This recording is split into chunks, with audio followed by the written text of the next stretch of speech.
Welcome to the Worldshapers, conversations with authors and editors about their latest books.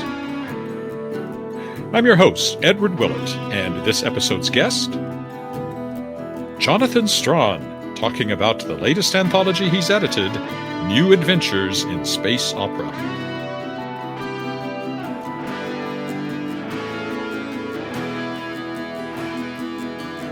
Hello and welcome to another episode of The Worldshapers. This is the podcast where I talk to other authors and editors about their latest books. My name is Edward Willett. I am myself an author and an editor. My latest work as an author is The Tangled Stars, which appropriately enough, since we're talking about a space opera anthology on this episode, is space opera. It is a far future outer space adventure that features, as I like to say, an AI uplifted talking cat who becomes a starship captain. And yes, it does have humorous elements. It's also a heist novel, so you want to check that out. It came out from DAW Books back in 2022 in ebook and audiobook. As an editor, my main work is with my own publishing company, Shadowpaw Press, although I've edited for many things over the years. But that's where most of my editing efforts go these days. And I wanted to mention the most recent releases from Shadowpaw Press, which is actually a trilogy. Well, it's not a trilogy, it's a trio of books, all under the Canadian Chills title. So it's like a series, except they're not actually related to each other, except they are all written, of course, by the same author, who is Arthur Slade, who's a Governor General's Award-winning author from right here in Saskatchewan. And they are Return of the Grudstone Ghosts, Ghost Hotel, I seem to have trouble pointing it right at the camera, and Invasion of the IQ Snatchers. And you'll notice they all have these wonderful covers, who are also by a Saskatchewan artist, Elaine M. Wild, who's a Schuster Award-winning graphic novelist type of artist here in Saskatchewan. So very, very pleased with those. My other most recent major release is undoubtedly this one, Robert J. Sawyer's 25th novel, The Downloaded. Of course, he's a Hugo and Nebula Award-winning author from Canada. And this started life as an audiobook original through Audible, starring Brendan Fraser in the cast. So I have the print rights for Canada and North America, and very happy to have brought this one out as well. So look for that. Simultaneously with that was a posthumous novel by the late, great Dave Duncan. I don't happen to have a copy of it in the house at the moment, called The Trader's Son. That came out alongside The Downloaded back on May 7th. And I will have a second posthumous novel by Dave Duncan coming up next month in August. It's called Corridor to Nightmare. It was the last book he wrote. He finished writing before he died. It's tragically in 2018. Very, very pleased to have that. Like the other, it was edited by Dr. Robert Runte, and looking very much forward to bringing that to the public in August. I also have a couple of poetry books coming, because I don't just do science fiction fantasy. There's some poetry coming. I just released a literary novel, a reprint of a literary novel called Let Us Be True. Shadowpaw Press is eclectic. There's even a picture book coming out this fall. You can check out Shadowpaw Press at shadowpawpress.com. Right then, you will have noticed an edit there as I frantically cast about for the printout of Jonathan Strahan's biography, and I couldn't find it, so I had to print it again. But I have done that, and so now I can introduce you to today's guest, Jonathan Strahan. He's an editor, podcaster, critic, and occasional publisher. He was born in Ireland, but grew up in Perth, Western Australia, which is where he actually lives now as well. He founded Eidolon, the Journal of Australian Science Fiction and Fantasy, in 1990, and was co-editor and co-publisher there through the 90s. He was also a co-publisher of Eidolon Books. In 97, he moved to Oakland, California, where he worked for Locus, the newspaper of the science fiction field, as an assistant editor, wrote a regular review column for them, and moved back to Australia in 1998, and then resumed reviewing for them in 1999 and doing other editorial work, and was later promoted to reviews editor. He's written reviews for many other publications as well. Here's the interesting bit. He's a 21-time Hugo Award nominee. He won the World Fantasy Award in 2010 for his work as an editor. And his anthologies have won the Locus Award for Best Anthology 4 times, 2008, 2010, 2013, and 2021, and the Aurealis Award 7 times. That's the Australian award.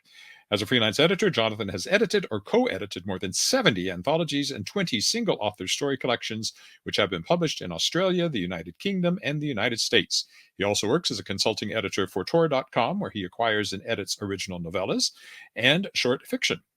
Jonathan currently produces and co-hosts the Coode Street podcast with Gary K. Wolfe, which has been running since 2010. I think mine's been going a long time, but not even close.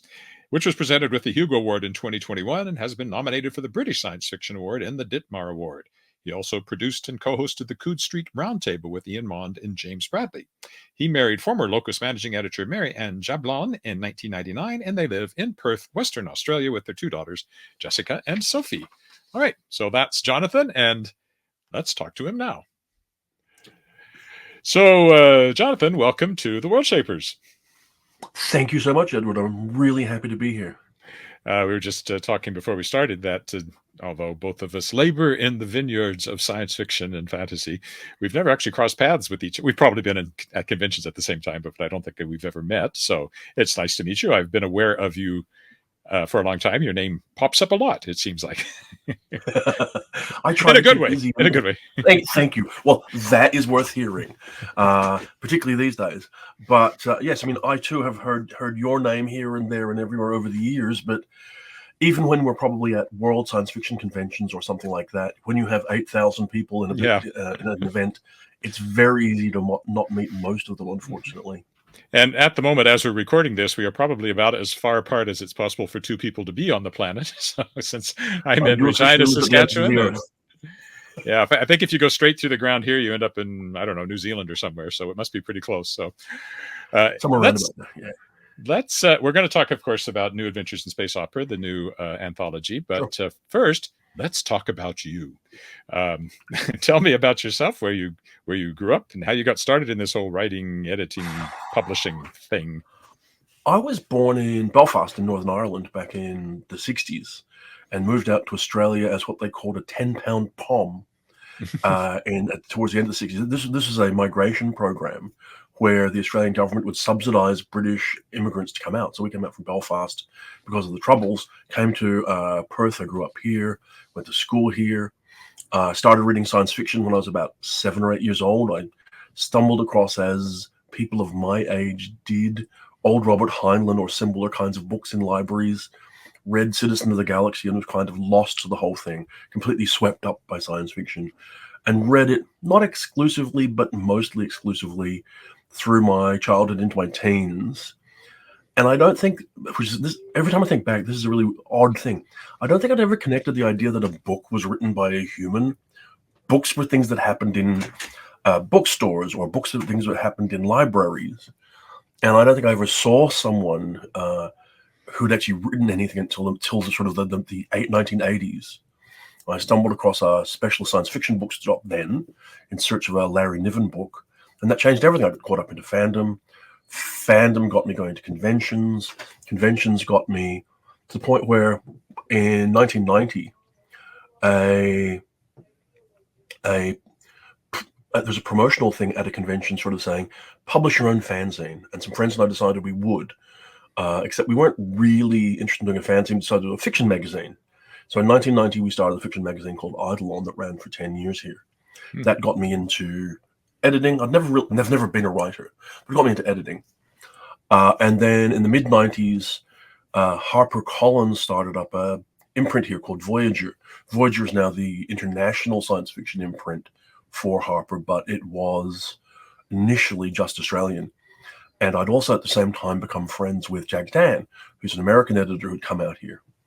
And I had been talking to the person who's starting Voyager, and they said, if you're ever going to do anything, let us know. And I'd been talking to Jack about doing anthologies, and he said, they're not that hard. I'll help you if you ever want to do one. I thought, I'll do a year's best Australian science fiction. That can't be that hard. I read all the stuff anyway. So with his assistance, I wrote a one-page fax that I sent to HarperCollins, and they sent back a contract. And that's kind of how I got started, which is ridiculous and absurd, right? It is. Yes. It's completely ridiculous. But then so many people do have some moment of luck in their past. And like for me, the key ones were sort of meetings, that the convention where they said, let's do a fanzine, then meeting Jack Dan and doing the year's best Australian science fiction and fantasy. Then the first time I went overseas, I went to a Worldcon. I met the managing editor of Locus, who I fell in love with and married. That led to me becoming friends with Charles Brown, which led to me working for Locus, which led to a point where I'd just become the reviews editor of the magazine in 2002. And I had dinner with Karen Haber and Robert Silverberg one night during the convention. We'd become friends when I was living in Oakland, in California, when I was working for Locus. And they had been editing 2 years' bests for Byron Price's iBooks. And the word was they weren't that interested in doing them anymore. They weren't really worth it for them. And we were just talking about it, and Karen turned around to me and said, "Do you want to take him over?" And I went, not really sure they were serious. "Sure, why not? I'd do that." And one thing fell from the other. So it's like, from my perspective, it's like a series of bits of luck, bits of opportunity, getting me into something that I'd never really thought about doing or even knew was a thing. I mean, I was kind of editing before I knew that editing was a thing. And I was trying to work out how to do it before I knew that you could do it. Sort of, there were editors that I was aware of as a reader, but that was kind of during my reading. Like, I remember encountering Gardner Dozois's Year's Best Science Fiction, which was an absolutely seminal book for me, the first one of those. They came out in like 1984, and they weren't released here in Australia at all. Most American books weren't in any way. And the local bookstore had done a huge import of Blue Jay titles. It was published by Blue Jay Press at the time, before it went to St. Martin's. And in amongst that were things like Dan Simmons' debut novel, Song of Kali, and also the first 3 of Gardner's books. I remember getting the first one, reading it, and being completely taken away by it. So that's kind of like a very long-winded answer to your, how did you get into science fiction? By chance, by luck, by stumbling across books I loved. I had a story, and I got an honorable mention in one of the Gardner's anthologies, which is one of the, that was cool. Unfortunately, I didn't make it to the point where I got into the book, but at least I got an honorable mention. So, the luck thing is interesting, because I often tell my story of how I got, I have 12 novels with Daw, and the first one was literally, they had a hole in their publishing schedule, and I had a book published by somebody else, and that happened to be Martin H. Greenberg had done a lot of anthologies for them, and they called him up and said, "Do you have any books that we might use to plug this hole?" And he sent them some, and they picked mine. So that was my that's how I got into Daw, with a book that had been rejected by them when it came to them over the transom. So look, I think it's the hardest thing for anybody who's starting off in anything to hear, is that it's that combination of timing, blind luck, and then trying to deliver on the opportunity that comes up, grabbing it and actually delivering on it. Obviously, you delivered on for Daw because they never would have had you do 11 more books if that hadn't been okay, right? That's it. See, and I mean, I worked with Marty Greenberg as well. I mean, those year's bests that Karen and Haber and Robert Silverberg were doing were done through Marty to iBooks. So I dealt with Marty towards the end of his life a number of times because we were working together. I never met him, but I sure remember talking to him that day on the phone. We had a couple of long conversations, sort of because of the time zone. I'm sitting out in my front lawn at 1 o'clock in the morning in the middle of summer, talking to him, trying to work out details about anthologies and payments and contracts and all that kind of thing. So yeah. Well, did you were you an English major? Did you study language in any way formally, or just a reader? The best I could say is I am a experienced and informed reader. I went to a standard high school when I did a degree. I mean, yes, I did a bachelor's degree in English, but I mean, that was sort of English literature. It was like, it wasn't a hugely analytical or creative kind of a degree, and it was backed up in politics and economics. So I wasn't studying in the sense that I think would be relevant. And the only time that I ever looked at an actual editorial qualification, I wasn't sure that I felt it was actually relevant at all to what I was doing, because I kind of feel that what we call editors when it comes to anthologies and short fiction, those roles are actually a lot more akin to being a small scale movie producer. You're coming up with ideas, you're putting together packages of things, you're selling them to publishers, you're getting them all together. And then there is the editing of the stories, and it's really important. But it's this whole thing. It's not just a straightforward kind of, I'm going to go through and look for correct pronunciation or use of grammar or whatever else. So yeah. So what is your approach to editing? We'll talk about the book here in a minute, some of the stories in it, but just overall, when a story comes to you, how do you go about editing a story? What are the things you look for and try to improve, or what do you react to? The first thing I do, I guess, is I immediately now, I couldn't do it obviously in the past, I immediately put it onto a digital device so it doesn't look like a meta submission anymore. Hmm. I want to read it as though I were a reader and to pay as little attention to what's wrong with it as I can. And if there's nothing wrong with it, I just buy it, which has happened half a dozen times over the years. If I'm really enjoying it, but I spot something partway through, I'll kick out into a editing package and start making notes as I go. And it'll come down to what occurs to me on the first and second reads. It'll be odd bits of line editing, inconsistencies, and then structural things. You'll have stories where maybe the author either doesn't have perspective on it, or you just bring a different perspective and you can see they've started the story at the wrong time, they've omitted some key element. So you are going through initially on a structural edit, I guess you'd call it, looking to make sure that everything is where it should be, that the story is going where the author intends it to, and then going through for a stylistic edit and a line edit to try and make sure that it's all clear and running freely, and then there doesn't too much repetition. And then, of course, as you would know, once I've finished my job, that then goes to my editor, and that goes out to a copy editor and who does a copy edit, and then a proofreader as well. Well, let's talk about new adventures in space opera. So how did this particular anthology come about? I was having a conversation with Jacob Weisman at Tachyon Publications, who's a longtime friend of mine. I got to meet him when I was living in San Francisco back in the 90s. And I'd been aware of him having started up Tachyon. And I'd wanted to work with him, particularly as the press had evolved into really interesting and impressive press. I'd also spent some time editing books of space opera, and I did 2 books with Gardner as well back in the 2000s. I'd done some books for Solaris that touched on the same kind of thing, a book called Edge of Infinity. I've always felt that space opera is the core of science fiction. It is the default mode of a science fiction story, to me at least. And so I was aware of it. I was aware that there were changes. I'd also had felt that I'd not really looked at what had changed in the field since about 2010, because that when I was in Gardner, I finished up. So I'd wanted to do that. And Jacob and I had this conversation at the Chicago Worldcon in 2022. And he immediately liked the idea. Didn't like the title. I think if you spoke to him, even now he'd still admit doesn't like the title. But the whole point was to sort of look at. Well, we've had we had space opera, we had the new wave, whatever else. We had the radical hard science fiction of the 80s. We had new space opera. Well, where are we now? Has anything changed? What are the kinds of changes, and what stories would you see it in? So that was it. It was this conversation on what was space opera now, and what was it becoming? Because it's my own feeling that space opera you always have the classic kind of space opera you've always had, but you also get the point where it's changing and interacting with the rest of the field.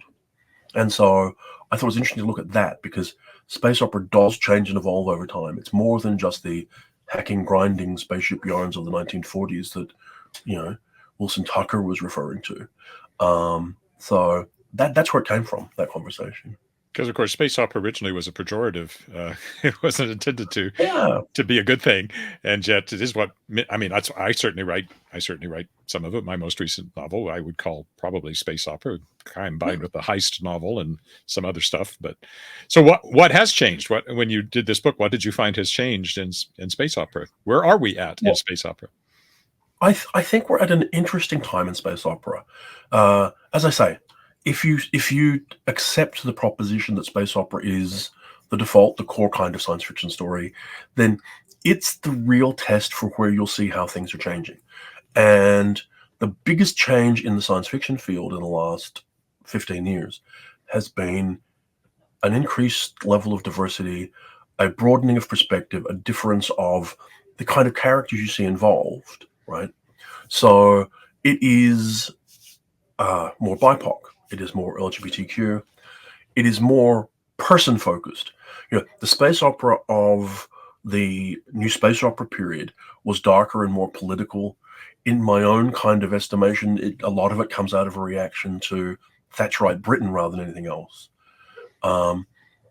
What then followed, that was then an assimilation of that. And this is then, well, we're out there writing space opera. Who's going to be there? Space opera is, it's a fiction of work. It's a fiction of, military action, whatever else. And so what when you put other people out there, who do you see? And you can see it in the stories in the book that I've put together. These are not exactly the same type of characters that you saw in Starship Troopers or that you saw in an A. Van Vogt novel, but they're also not that far from it. That they're just more diverse, and that also then changes the kind of story. So if you read a book like, I think it's Far Side of, I'm going to get the title wrong now, Tade Thompson's The Far Side of Space, Time, something. I should look at, sorry, it's very rude to me, look away. I'm trying to look at the title, which is a different kind of the same thing. It's a different flavor of space opera.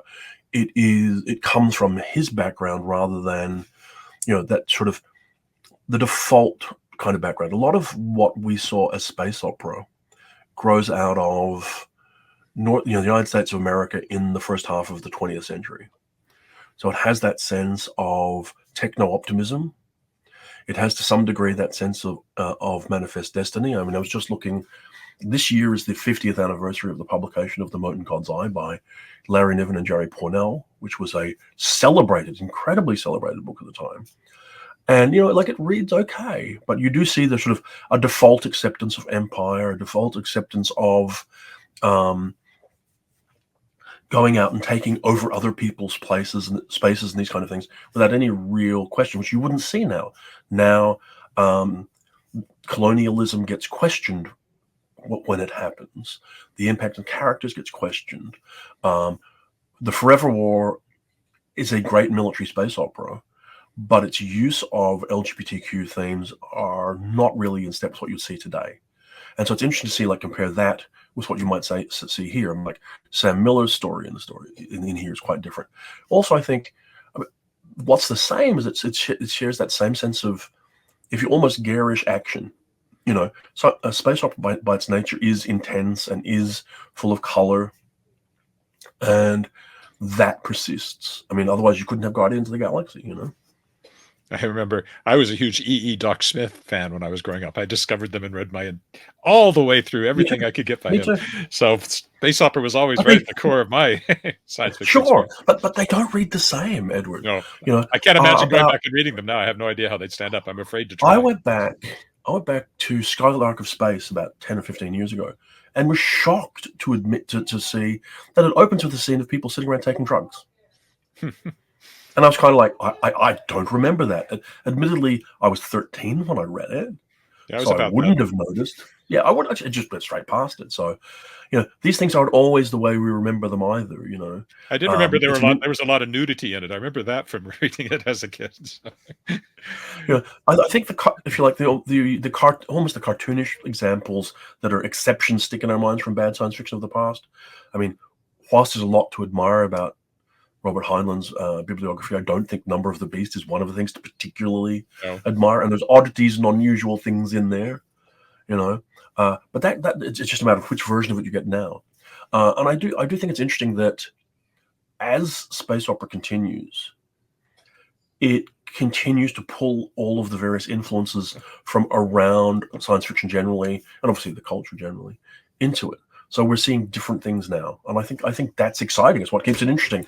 And of course, for someone who still wants to read space opera the way it was written in the 1940s, it's still being published. It's not that we lose those things. It's just that the kind of stuff we're talking about quite often changes. So was this then an open anthology call, or were invited authors, or how did you go about assembling it? The New Adventures in Space Opera is a reprint anthology. So the intention was to map what happened between the New Space Opera 2, which came out in 2009, and 2022 when the book was being put together. So it's a selection of reprints from different books, anthologies, magazines, wherever from around the field, from writers who've been successful writing space opera, and hopefully some of the best examples of what they do. So writers like Yoon-Ha Lee, who's been very successful with Machineries of Empire, or Arcadia Martin, whose Texaclan books have been Hugo winners. Those writers are here. Martha Wells is here, that kind of thing. Putting the book together from published stories allows you, I guess, to highlight what you think works or what you think is important, and that's what I've done. But it would be a very different book if you were to do it as an original anthology of new stories. I did that back in 2007 and 2009 with Gardner. The New Space Opera, New Space Opera 2 were original books. And it's quite a different thing. One, the reprint anthology is capturing something you know have happened and showing your justification, you're showing your work. An original is more trying to make a case. And sometimes then that depends on how well you've chosen who to invite for the book. And it'll depend on how well they understand the remit you've given them, which is to basically, in that case, do something interesting in new space opera-ish. And some writers are better at that than others, or better at that than others. So yeah, it's quite a different thing. And in terms of finding the authors, it was a matter of reading widely. For nearly 20 years, I did years best science fiction. So that gave me familiarity with what was being published. And the editing process would be somewhat different since you're dealing with reprinted stories, I would think. Do you do extremely different? Yeah. Is there any kind of a new edit at all, or is it, except for style and that sort of thing, or is it just as they were originally published? It is as they were originally published. I mean, that feels to me to be, what you should be doing. The only thing you do is you give the author the chance to look for errors that they are aware may be there. Sometimes authors will have things which have been sitting for years and the story hasn't been reprinted, and so they want the chance to actually go through and fix that up. That's there, but the rest of it is just getting a clean copy of what they've done in the past. In some cases, it was going to, the published version and grabbing that and then just taking it and putting it into the manuscript, and then trying to give it context and work out the running order to give people an idea of what was happening and everything. That was actually my question on the running order. I've edited now 5 Kickstarted anthologies featuring authors who were guests of this podcast. And one of the fun things is deciding how this flow should be from story to story. How do you go about that? It's a seduction, is my feeling. You are sitting around telling somebody a story through the book. And so you want rhythm and flow. When I first started, I was told you went with the tentpole method, which was you pick the 3 best stories and you put the second best story at the front, the best story at the last, the third best story in the middle. The idea being that the best story got somebody into the book, the third best story in the middle kept them going, and the final story sent them out the door thinking that everything was great and they'd had a great time. Maybe they'd buy another one of your books. I kind of think first of all, the opening story has to it has to tell the reader that they're getting what they thought they were going to get. It's there to build confidence, and so you want first of all an author with a enticing writing voice that will bring somebody into the book. You want a story that reflects what's on the cover. I think that as anthologists we can miss the fact that for some readers, anthologies are kind of hit and miss proposals. They don't have the same simple confidence they do. Like if you pick up a novel and it's got a spaceship on the cover and etc., you think, okay, I'm good with that. But for an anthology, it's like, well, what am I going to get? So you need to give them something first up that is going to be enjoyable, engaging, and on theme. Then you can vary it. Longer stories go toward the back. You need something really strong in the middle. And then it's like, make sure that you don't have, I actually look first to length. I don't want, either a lot of long or a lot of short stories together. I want to get that kind of change of flow as you go, so that the reader, I feel, doesn't get tired. And then similarity of theme. You don't want things to, you don't want all of your communist baseball player on Mars stories clustered together. You want to, have those through the book. Otherwise, it might become too obvious. I mean, and even then you'll miss things. I mean, I once edited a year's bests for an Australian publisher, and they came to me and said, "So you do realize that all these stories feature kinky sex?" And I was like, "No." Oh, yeah, yeah. Oh, because it was just an angle I never thought of. So you do get that. But so to me, that's what it is. It's like rhythm, flow, theme. The idea of what's best anyway is so subjective that I'm not entirely convinced about the three best approach anyway. So yeah, seduce someone in, give them something that's going to make them feel familiar, then give them something that's going to surprise them and take them on through it. Yeah. So the book has been out for a little while, I believe. When did it come out? No. No, it's not out yet.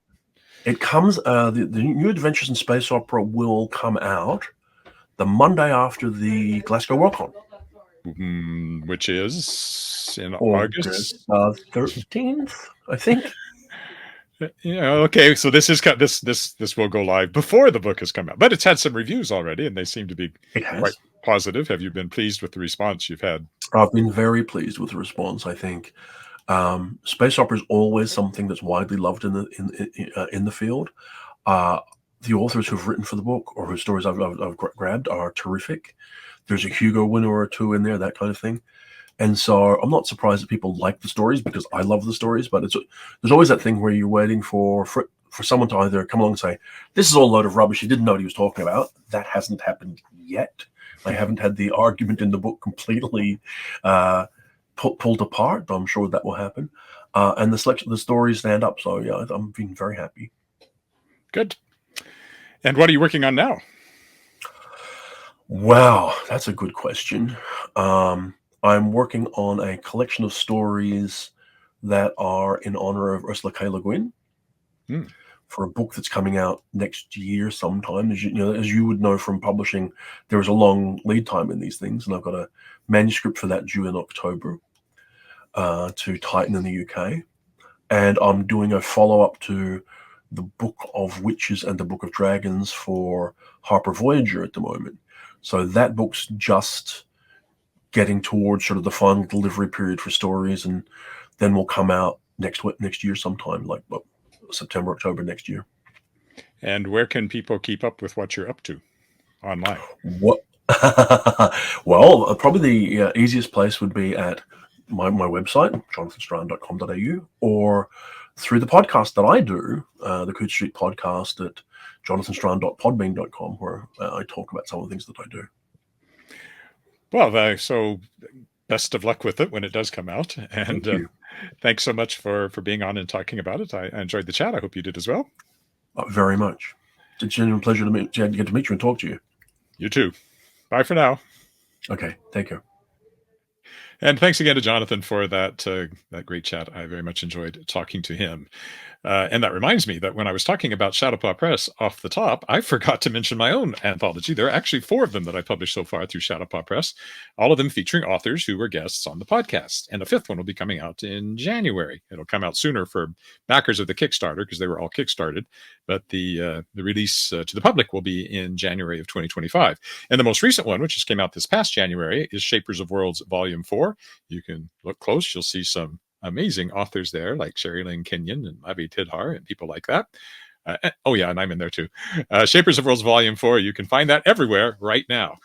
And again, if you would like to know more about Shadowpaw Press, you can find it at shadowpawpress.com. You can find it on X at Shadowpaw Press. You can find it on Facebook at Shadowpaw Press and on Instagram at Shadowpaw Press.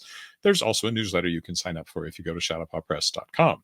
You can find me personally at edwardwillett.com. You can find me on X at ewillett, on Facebook at edward.willett, on Instagram at edwardwillettauthor. I'm also on Threads, I guess under the same handle, and on Bluesky. I don't remember what that one is, but I'm there. So I'm easy to locate online.